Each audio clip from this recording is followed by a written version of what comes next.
It's been a long time coming, but tonight, because of what we did on this day, in this election, at this defining moment, change has come to America.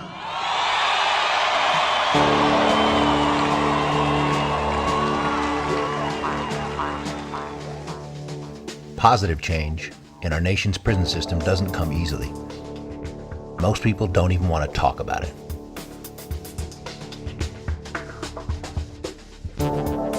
An interesting change in that attitude has started around the kids in our prisons.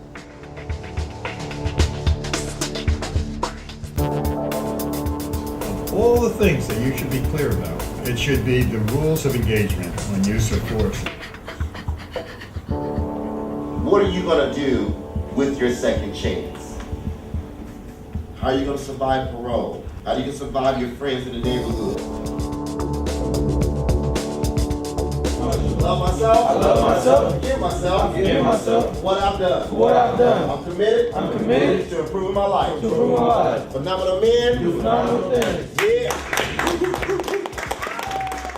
Across the state of Ohio, litigation has finally brought attention to the substandard conditions in the juvenile correctional system.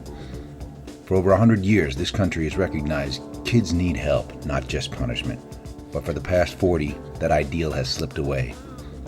Ohio is trying to not let that happen. This is Ozzie Mann. He's been incarcerated in the Ohio prison system since he was 11 years old.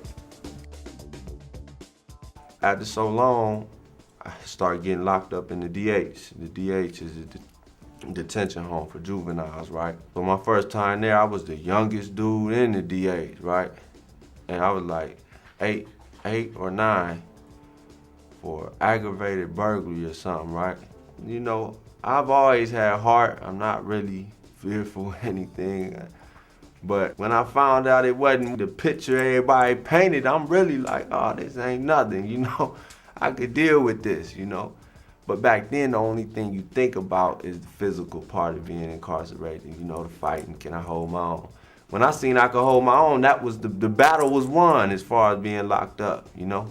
I was young, so time really didn't matter. I didn't really know the significance of it yet, so just kept going back, boom, boom, boom. Youngest dude in there, they invested me. I'm on my way to DYS, Juvenile Penitentiary. One of the harsh realities about me getting out is that my father, my mother, don't nobody know me, you know? They don't know me. They gonna get to know me. On his 21st birthday, Ozzie was released, tried to start college, and met a girlfriend with 2 children. When I think about my children, I think my son's 12. And to be in prison at 12 years old and stay there till you're 20, I can't even imagine that. 6 months after being released, with no job prospects and turned away from college, Ozzie was rearrested and returned to prison. Keep your head up. Yeah, keep your head up and come home soon. And while he in there, he ain't gotta worry about nothing here, cause I got control of this. Them two, I got control of this. Ozzie always tell him that he's the man of the house and that is his job to protect us. Ozzie is one of many kids in Ohio who simply graduated into the adult system. The current changes in the juvenile system have never looked more promising.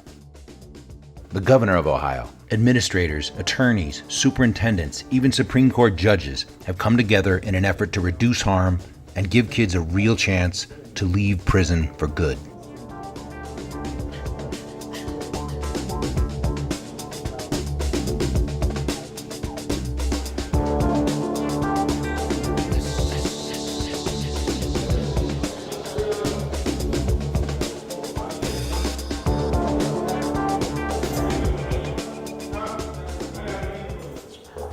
I'm going to try to prove to my mom that I'm truly sorry for what I have done in the past and make it up to her.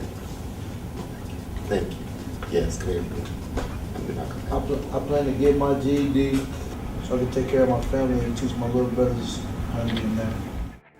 This is Fred Cohen. He's the federally appointed court monitor in the case involving the juveniles of the state of Ohio. There's all kinds of changes that have to be made to the grievance system, to mental health care, medical care, dental care. And once the case like this is settled, the judge signs it and says this is now an order of the court. He can't do it himself. He's got to sit and hear a lot of other cases. So he appointed me, I'm a lawyer, he appointed me to be the monitor of the case. And that means that I'm responsible for seeing that the state lives up to its duties. So in effect, I'm here on your behalf, really. I mean, I'm the court. I represent the federal court. So you've won big. And there's some really interesting things about what you're entitled to. Use of force issues and treatment, social workers, and all that sort of thing. What we do in monitoring really is a collaborative approach. We really aren't just coming through now or later on in the formal sense to catch you doing something that you shouldn't be doing or to find out flaws. I don't do it, we still monitor that way. We really view ourselves as consultants as well as people who provide oversight. And the extent to which we're used as consultants has a lot to do with you. You've got 2.3 million people in prison. How counties you run? You got 10 million families affected. You have states like California where they spend double on prisons than they spend on higher education. It's a social calamity that we have, and they won't talk about it. They'll talk about whether McCain can look Obama in the eye. If you want change, you want to be sued by a good lawyer and lose. You're the only agency in the state of Ohio that not only wasn't cut, you got 20 or 30 million extra for this fiscal year. And the only reason you got it is because you lost.